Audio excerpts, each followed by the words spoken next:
Okay, Brant and Clancy one time conducted an experiment, and the experiment was on me. And what they did is a matter of national security because they pried into my mental affairs and planted an implant in there that kept me from being able to remove them from my mental environment. And the torture thing was called action potentials, and or action potential. So the patient, that would be me, also known as various ideas like like participant or victim or um, thrill seeker, one person who likes to do high ones, people who like hot loads, um, very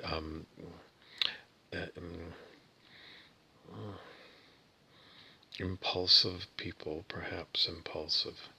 Anyways, so what happens is that the person totally relaxes, totally spends all of their conscious attention on relaxing every muscle in the body. And then we have a Clancy, and it was Bear at the time. He was going by the name of Bear, but now he's known as Brant. It's the same person, but he has a number of different names that he uses, and he's been using these different names. He started off as being Jesus Martinez in my earlier videos, and the name has changed over the time periods. He gives me the words, and then they come out sometimes not the same as what he says, and we get irritated. Okay, so let's talk about action potentials then. So, what Clancy, King Clancy, is his demonic form, malevolent form. He often thinks that he's like one of these Buddha characters from like the Bon religion in Tibet, and one side of the face is smiling at you and is so happy. It's like, oh, I just love to see you. And then the other side of the face is like, malevolent, malevolent. And you got the two sides like this. It's difficult to do it. But that was this Janus of being a two-faced person. And we don't even know how we got into doing that. But it was being brought up that this is how certain archetypes, I'm not sure, are being explored from their negative perspective, malevolent, destructive aspect, and their beneficial.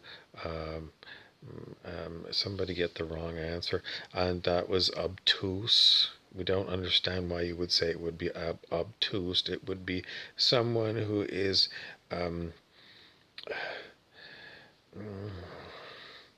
someone who is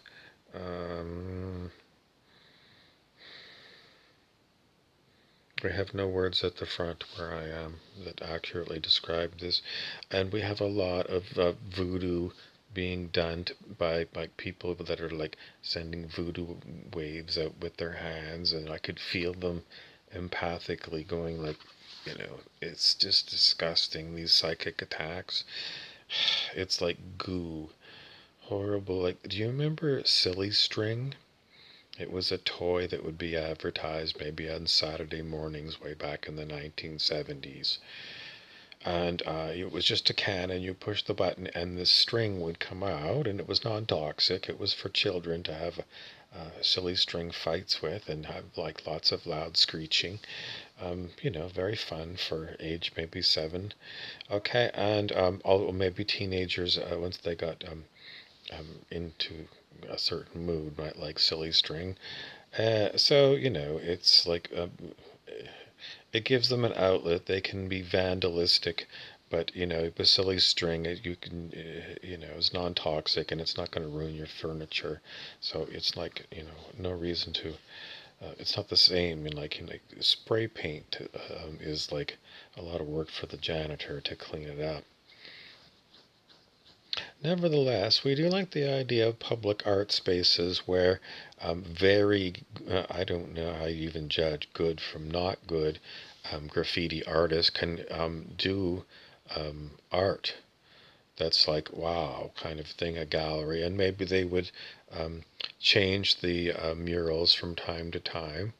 And maybe once every summertime when it's warm, if they wanted to, or maybe I don't know, maybe it was a classic that they never wanted to change again.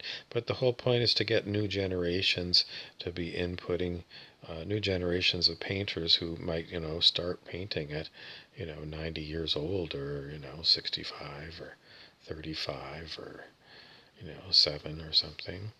Okay, so what else did we want to talk about? We were talking about action potential tortures.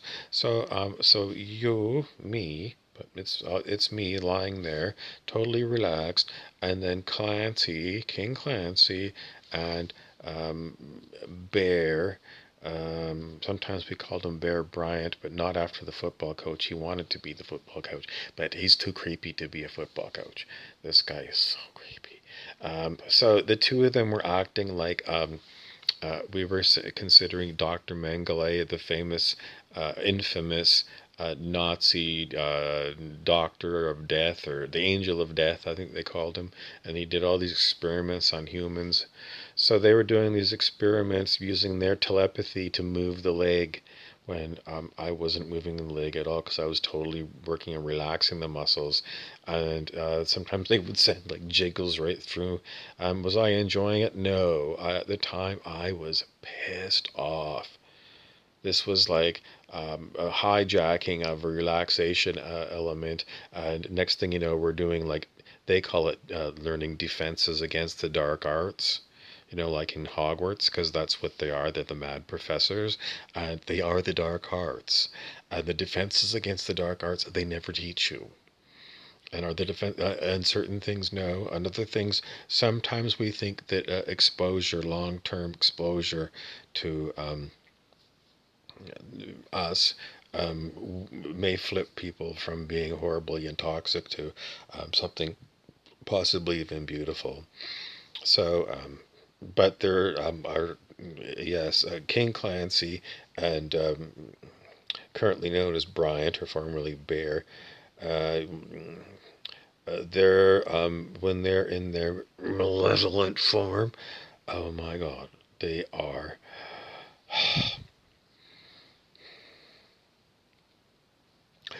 It's not a laughing matter. I mean, we're trying to keep it lighthearted, but these archdemons, they consider themselves to be archdemons, like equivalent of archangels. They're not like, sage the house to get rid of nasty spirits. No, that ain't gonna work on these ones. No holy water.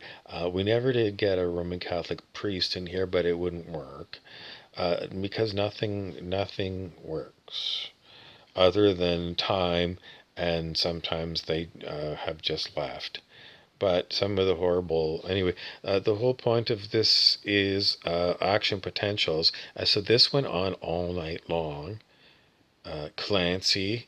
And this version of Clancy would be considered to be an intelligent version. Sometimes Clancy plays really dumb on purpose, like just somebody that is like, you're like, duh, no one can possibly be this dumb. He'll do that on purpose to you. And there was an episode of Star Trek The Next Generation where Picard and Riker came across a species that was pretending to be dumb like that, and then they sent over Geordi LaForge, and then it was a kidnapping thing. The other species wouldn't let LaForge, the engineer, come back. So you have to be very mindful. If people seem like too dumb, or just kind of something weird about them, they are actually acting that way. And if they're acting that way, don't be surprised if they act all the way that way. So, if you feel like somebody is doing voodoo on you, and you start feeling really creepy, you might as well just say, I can feel someone doing voodoo on me. It's not my energy, seems to be coming from them. I don't like having voodoo energy sent to me. I don't want it to be boosting my spiritual superpowers, so turn me into Spider-Man. No, thank you. I don't want it. I don't want your energy. I don't want it. If you're going to give me warm love, and I don't know, like it really depends upon. I would not automatically say to come over and hug me. No, no, no, no, no.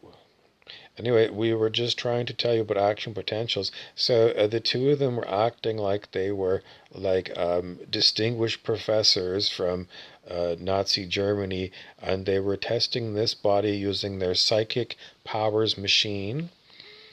It's like synthetic telekinesis, or they were using some other thing, a technology. Sometimes they wonder if they're actually in a city field where they're capable of doing harm to others. This is a strange question. City, SIDDHI, or the reputed spiritual superpowers of the masters who you might find in India or perhaps Tibet. People whose consciousness would calibrate. Well, this is what we're trying to get at, because if there's negative beings that are accessing city powers, because the field of consciousness, I think it should be above 200.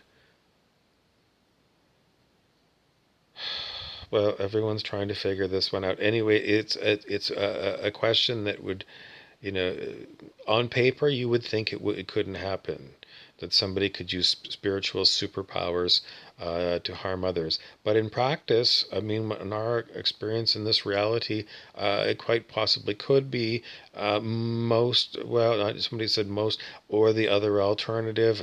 You have to evaluate which is more likely. So either you have people who have natural spiritual superpowers, people like Merlin on Netflix, that can do magic. They've got like metachlorians was the stuff that was in the bodies of people who were very strong with the Force. Luke Skywalker, when they checked his blood, or one of those people, you know, one of anyway, when they checked their blood, they looked for metachlorians. Maybe it was like the Jedi Council that was doing that kind of work. Anyways, there was something they found that carried the Force, so those people could wield the Force.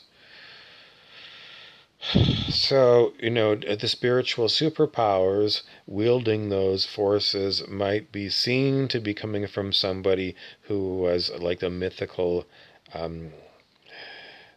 person who could make miracles happen, like Saint Francis of Assisi. Apparently, when he would go down to the river, the fish would all jump, and maybe the birds would all sing and swirl around in beautiful patterns.